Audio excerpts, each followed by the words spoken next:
जय हिंद दोस्तों। शेखर क्लासेस के इस यूट्यूब चैनल में आप सभी का स्वागत है। एक छोटा सा प्रयास आपके सामने, आप लोग कमेंट करके बताएंगे कि क्या आप इस सेशन में समझें या नहीं समझें। ठीक है, अपना रिएक्शन देंगे।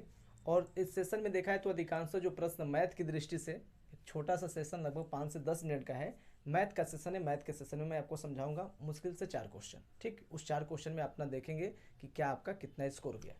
तो आते हैं, पढ़ते हैं। देखिए, ध्यान रखेंगे, ये एग्जाम की दृष्टि से, हर एग्जाम की दृष्टि से इंपॉर्टेंट है, हर एग्जाम की दृष्टि से इंपॉर्टेंट है, इसको समझेंगे।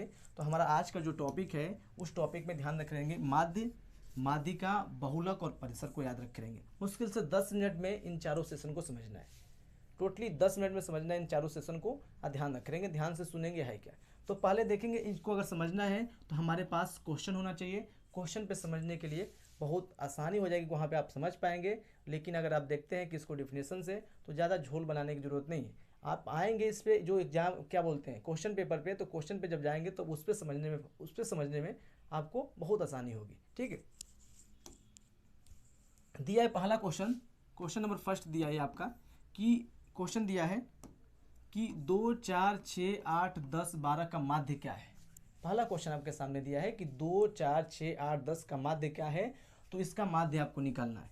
इसको सबसे पहले ध्यान रखिए, माध्य बराबर होता क्या है। एक फार्मूला होता है, जैसे अनुपात का फार्मूला होता है वैसे माध्य का होता है। तो माध्य बराबर क्या होता है, सभी संख्याओं का योग, जो संख्या दी गई है सभी संख्याओं का योग, सभी संख्याओं का योग। ठीक है, सभी संख्याओं का योग बट्टे में होता है संख्याओं की संख्या। क्या होता है, बट्टे में संख्याओं की संख्या, संख्याओं की संख्या। अब तो कहेंगे कि ये अनुपात का ही है, तो बिल्कुल अनुपात का ही सूत्र है, ध्यान रखेंगे, कुछ अलग से याद नहीं रखना है। तो दिया है पहले स्टेप में कि सभी संख्याओं का योग बटे में सभी संख्याओं का योग बटे में सभी संख्याओं की संख्या। सबका जोड़ देंगे यहाँ पे, तो सबको जोड़ेंगे, तो जोड़ने पे हमको जो प्राप्त होगा, सभी संख्याओं का योग यहाँ पे करेंगे तो सभी संख्याओं का योग हो जाएगा 42। और देखेंगे संख्याओं की संख्या क्या दिया है, तो संख्याओं की संख्या काउंट कर लेंगे, 1, 2, 3, 4, 5, 6, यहाँ पे 6 रख लेंगे। 6 से डिवाइड कर लेंगे, तो डिवाइड करेंगे तो हमारा आंसर कितना आ गया, 7 आ गया। तो क्या रखेंगे, तो इस सभी देखा जाए तो इन संख्याओं का जो माध्य है वो कितना हो गया, 7 हो गया। फार्मूला बस सबका सिंपल है कि सभी संख्याओं का योग बटे में संख्याओं की संख्या। तो सभी संख्याओं को जोड़ लेंगे और जितनी संख्या उससे डिवाइड कर देंगे तो आपका आंसर 7 आ जाएगा। ये कंडीशन फर्स्ट है। और कंडीशन में देखा जाए तो दूसरी कंडीशन में इसको कैसे पूछता है, पूछता है कि प्रथम 5 अभाज्य संख्याओं का, ध्यान रखेंगे, अभाज्य संख्याओं का माध्य कितना होगा। क्या माध्य क्या होगा, ठीक है, ध्यान रखेंगे क्या होगा, इसको ध्यान रखेंगे, ये पूछता है। तो दिया है कि प्रथम 5 अभाज्य संख्याओं का, अभाज्य संख्या किसे कहते हैं, जो संख्याएं 2 से डिवाइड हो, लगभग 2 संख्याओं से डिवाइड हो एक और स्वयं से, वो संख्याएं अभाज्य संख्या कहलाती हैं। एक और बात, सबसे छोटी अभाज्य संख्या सम संख्या है, जिसका नाम है 2। पूछता है कि सबसे छोटी अभाज्य संख्या कौन सी है, तो 2 है, क्योंकि 2 एक से और स्वयं से डिवाइड हो रही है, तो उसको क्या कहेंगे, सबसे छोटी अभाज्य संख्या कहेंगे। ठीक है, और सबसे छोटी सम संख्या भी है जो अभाज्य संख्या कहलाती है।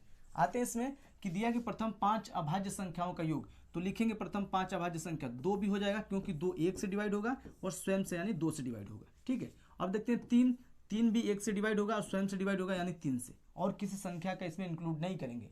डिफिनेशन याद रखेंगे, 1 से और स्वयं से डिवाइड हो उसे क्या कहेंगे, हम अभाज्य संख्या कहेंगे।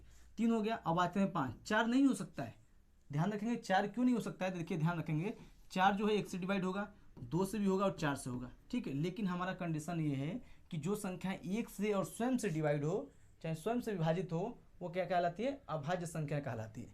तो 2 हो गया, 3 हो गया, 5 हो गया। 5 भी किससे, 1 से और स्वयं से। 7 भी देखेंगे तो 1 से और स्वयं से, 7 से। ठीक, अब देखेंगे न क्यों नहीं हो सकती है, विषम संख्या वो भी है, तो विषम संख्या से हमको मतलब नहीं, हमारा डिफिनेशन से मतलब है कि जो संख्या 1 से और स्वयं से डिवाइड हो वो क्या कहलाती है, अभाज्य संख्या कहलाती है। तो 9 नहीं रखेंगे, 11 रखेंगे यहाँ पे। तो 11 किससे है, तो 1 से और 11 से विभाजित है। अब हमारी 5 संख्या यहाँ पे हो गई जो क्या है, अभाज्य संख्या है। 1, 2, 3, 4 और 5, ऐसे अभाज्य संख्याओं को आप निकाल सकते हैं, डिफिनेशन याद होना चाहिए।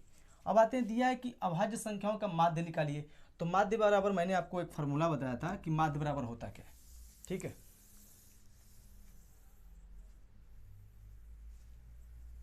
माध्य बराबर मैंने आपको एक फार्मूला बताया था कि दी हुई संख्याओं का योग, सभी संख्याओं का योग यहाँ पे कर लेंगे, सभी संख्याओं का योग कर लेंगे। बट्टे में सभी संख्याओं की संख्या, बट्टे में यहीं पे कर देते हैं सभी संख्याओं की संख्या, तो कितनी है 1 2 3 4 5, 5 तो आपको यहीं से पता चल जाएगा, तो 5 यहाँ पे रख देंगे।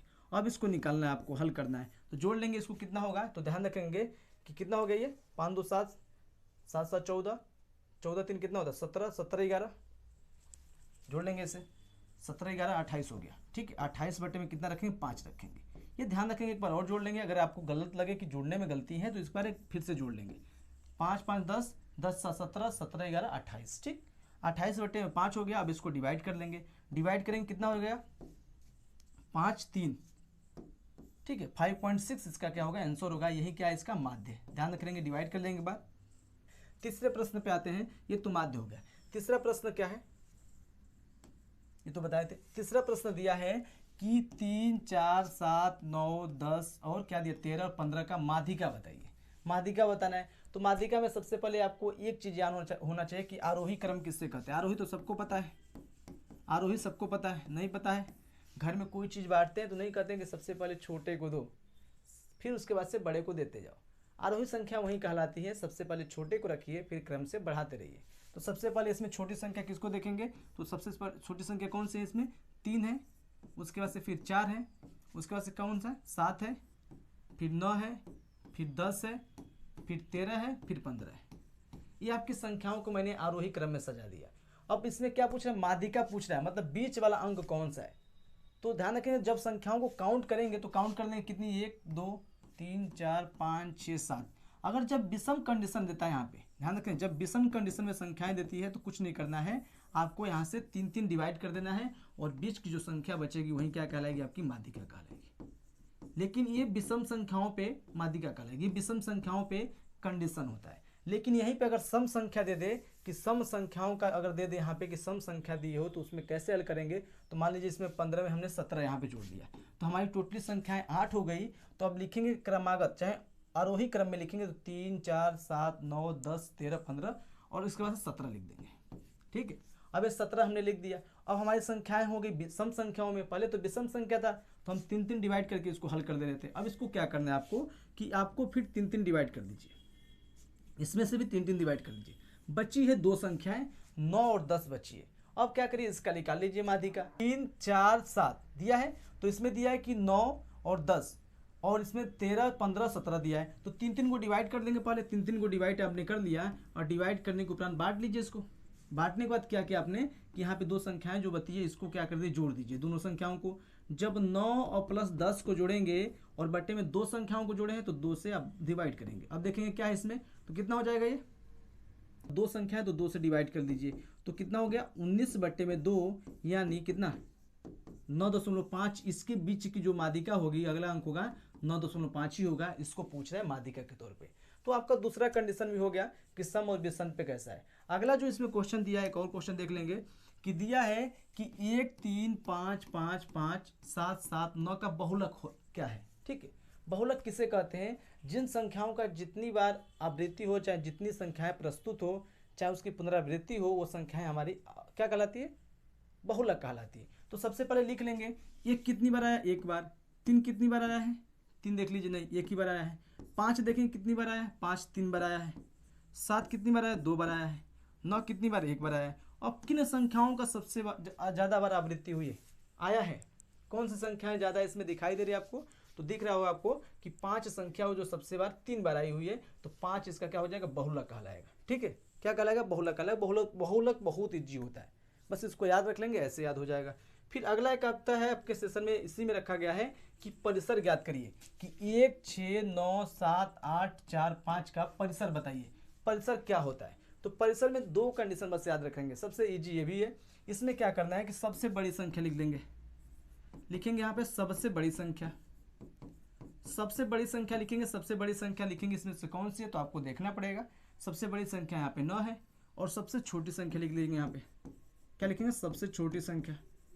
तो सबसे छोटी संख्या कौन सी है, सबसे छोटी संख्या 1 है, बस 1 लिख लीजिए। अब क्या करिए, इस कंडीशन में इनको आपस में घटा दीजिए तो क्या हो गया 8। यही आपका आंसर हो जाएगा, परिसर आपका यही कहलाएगा। बाकी 4 मैंने आपको बताया, माध्य, माध्यिका, बहुलक और परिसर। बताएंगे कमेंट करके आपको समझ में आया कि नहीं आया। फिर अगले सेशन में कुछ अलग लेके आएंगे, कुछ अलग टॉपिक और बेसिक ही टॉपिक लेके आएंगे, जिससे आपको कुछ ना कुछ इंक्रीज हो, चाहे पढ़ाई में या फिर जानकारी में। ठीक है, सभी को बायो टेक केयर, मिलते हैं अगले सेशन में।